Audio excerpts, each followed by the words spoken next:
Discuss measures of central tendency and variation. तो first इसमें हम एग्जांपल देते हैं, एक TSH लेवल जो है ना ए एंड बी पॉपुलेशन में उसका कंपैरिजन कर रहे हैं। तो इसमें sigma is equal to summation होता है and N is equal to sample size होता है। अगर हम मीन का फॉर्मूला देखें तो mean is equal to sigma upon N होता है, that is summation upon sample size. जब हम कंपेयर करते हैं ना डेटा को, तो मेजर्स ऑफ सेंट्रल टेंडेंसी को हम यूज़ करते हैं, that is mean, median and mode. So mean को हम पहले देखते हैं। तो मीन के टाइप्स क्या होता है, arithmetic, geometric and harmonic mean होता है। तो अरिथमेटिक मतलब सिंपल एवरेज होता है, sigma upon N summation upon sample size. Geometric mean जो होता है ना, in case of exponential data हम निकालते हैं, और in case of extreme values, अगर वैल्यूज एक्सट्रीम है तो उस केस में।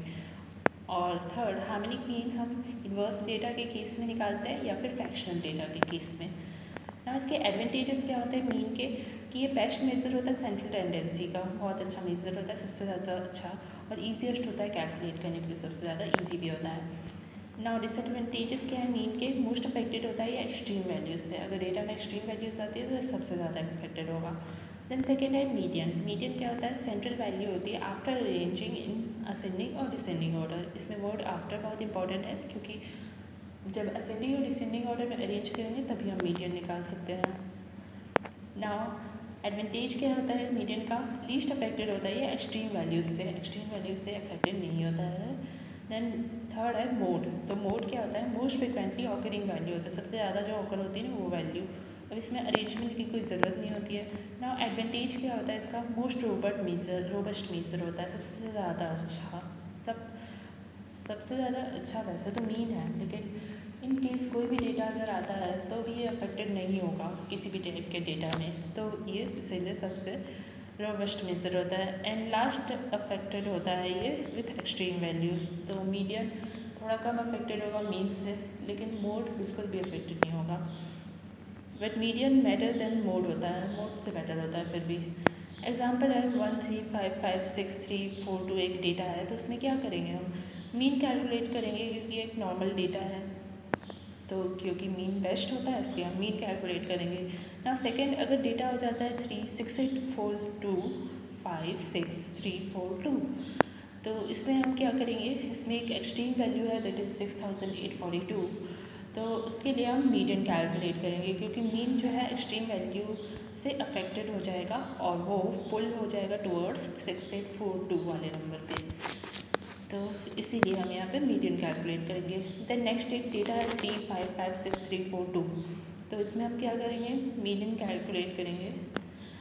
तो मान लो मीडियन कैलकुलेट करते हैं हम, वैसे तो मीन भी कैलकुलेट कर सकते हैं, मीडियन कैलकुलेट करते हैं तो इसमें आएगा 4, अगर हम अरेंज करते हैं तो ना। अगर ये डेटा अगर चेंज हो जाता है 3 5 5 6 3 5 7 2 हो जाता है, तो हम मीडियन देखेंगे 5 आ जाता है, इसमें मीडियन भी चेंज हो गया। तो चेंज अगर स्लाइड भी चेंज होता है ना डेटा में, तो मीडियन चेंज हो जाता है। तो बोथ मीन और मीडियन चेंज हो जाते हैं डेटा के चेंज के साथ, पर मोड चेंज नहीं होता है, इसलिए हम कैलकुलेट करते हैं मोड अगर डेटा चेंज होता है तो, क्योंकि ये मोस्ट रोबस्ट मेजर होता है, चेंज नहीं होता है डेटा के चेंज के साथ। अगर एक्सट्रीम वैल्यूज़ कैलकुलेट की जाती है ना, तो मीडियन कैलकुलेट करना होता है, क्योंकि मीन जो है वो अफेक्टेड हो जाता है ना एक्सट्रीम वैल्यूज़ से। एंड मोड का फॉर्मूला क्या होता है, 3 into median minus 2 into mean होता है। So MO is equal to 3MD minus 2ME, ये भी काम आता है कई बार क्वेश्चन में ना। ज्योमेट्रिक मीन क्या होता है, ह्यूमन डेवलपमेंट इंडेक्स इसका सबसे अच्छा एग्जांपल है। मतलब ह्यूमन डेवलपमेंट इंडेक्स में क्या क्या आता है, लाइफ एक्सपेक्टेंसी, इनकम और नॉलेज।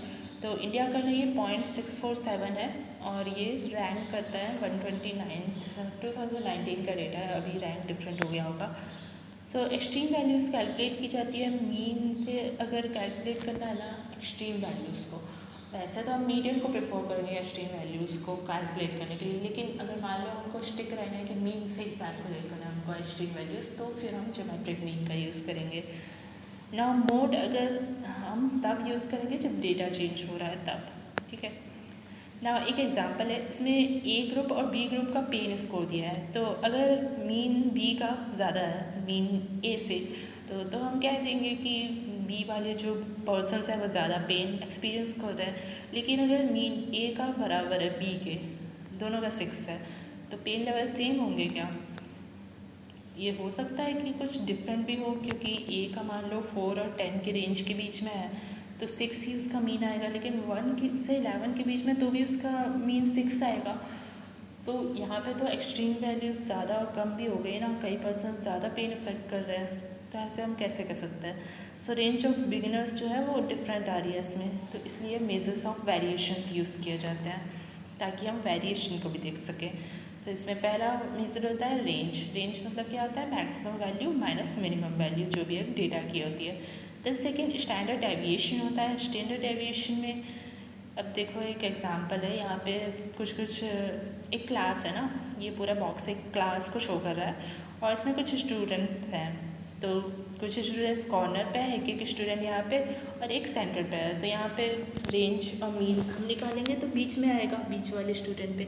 एंड जो सेकंड वाला डेटा है, सेकंड वाला जो एग्जांपल है, मतलब सेकंड जो सिचुएशन है, उसमें क्या है कि एक क्लास है जिसमें कि सारे स्टूडेंट्स यूनिफॉर्मली डिस्ट्रीब्यूटेड हैं ऐसे, तो भी कॉर्नर्स वाले ये सब स्टूडेंट यहाँ पे हैं। फिर पॉपुलेशन डेंसिटी लेकिन बढ़ गई है, यहाँ पे भी रेंज और मीन वैसे ही आएगा जो बीच में आ रहा था वैसा।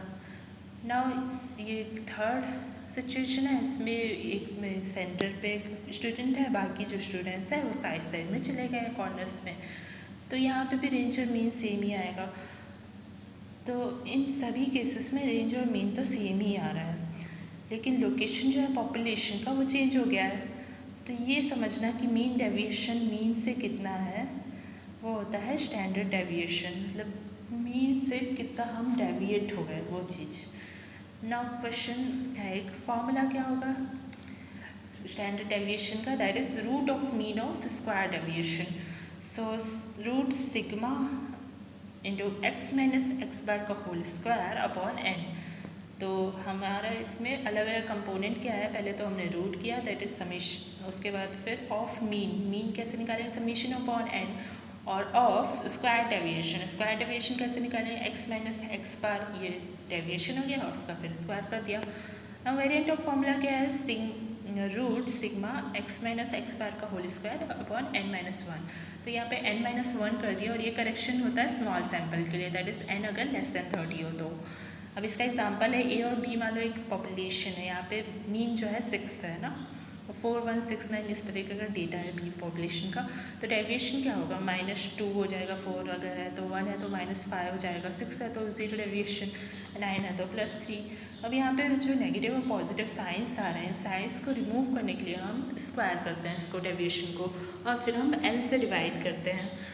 तो n से डिवाइड करने के लिए तो मीन निकालने के लिए करना ही होता है इसलिए, और फिर स्क्वायर रूट क्यों करते हैं, क्योंकि हमने स्क्वायर किया है तो करेक्ट आंसर निकालने के लिए स्क्वायर रूट भी करना होगा। तो इस तरीके से ये फॉर्मूला डिराइव हुआ है। नाउ स्टैंडर्ड डेविएशन हो गया। अब हम वेरिएंस देखते हैं, तो वेरिएंस क्या होता है, स्टैंडर्ड डेविएशन का स्क्वायर होता है। So variance is equal to sigma x minus x bar का स्क्वायर अपॉन एन, सिंपली ये फॉर्मूला होता है।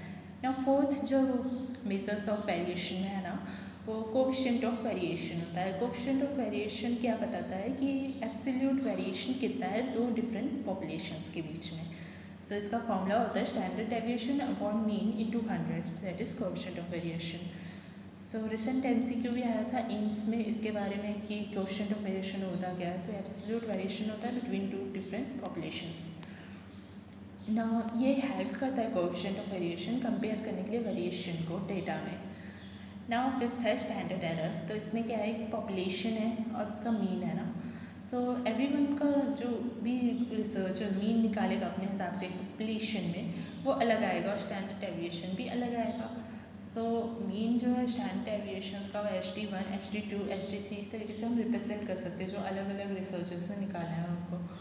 सो स्टैंडर्ड एरर हो जाएगा ये मीन ऑफ स्टैंडर्ड डेविएशन को हम बोलते हैं स्टैंडर्ड एरर। इन सब का मीन निकाल देते हैं हम फाइनली। सो पॉपुलेशन मीन म्यू क्या होगा, that is x1 bar plus x2 bar plus x3 bar etcetera upon n, है ना, तो ये अलग है। सो डेविएशन जब कैलकुलेट किया जाता है ना डिफरेंट रिसर्चर्स के द्वारा, तब हम इसको यूज़ करते हैं स्टैंडर्ड एरर को। सो स्टैंडर्ड एरर मीन क्या होता है, दैट इज़ QN से हम रिप्रेजेंट करते हैं, दैट इज़ क्वांटिटेटिव होता है, और ये standard deviation upon root n होता है। And second standard error of proportion क्या होता है, दैट इज क्वालिटेटिव होता है QL और इसका फॉर्मूला होता है root PQ upon N. N यहाँ पे सैम्पल साइज है, P प्रिवलेंस है और Q 100 माइनस प्रिवलेंस है. नाउ अगर क्वेश्चन में P वैल्यू और कॉन्फिडेंस इंटरवल दिया है ना, तो हमको स्टैंडर्ड एरर यूज़ करना है और ना कि स्टैंडर्ड डेविएशन. ये बात बहुत अच्छे से याद करनी है हमें कि P वैल्यू और कॉन्फिडेंस इंटरवल है तो स्टैंडर्ड एरर यूज़ करेंगे. तो standard deviation upon root N से हम निकाल सकते हैं, PQ अपॉन एन से भी रूट PQ अपॉन. सो ये था measures of central tendency and variation.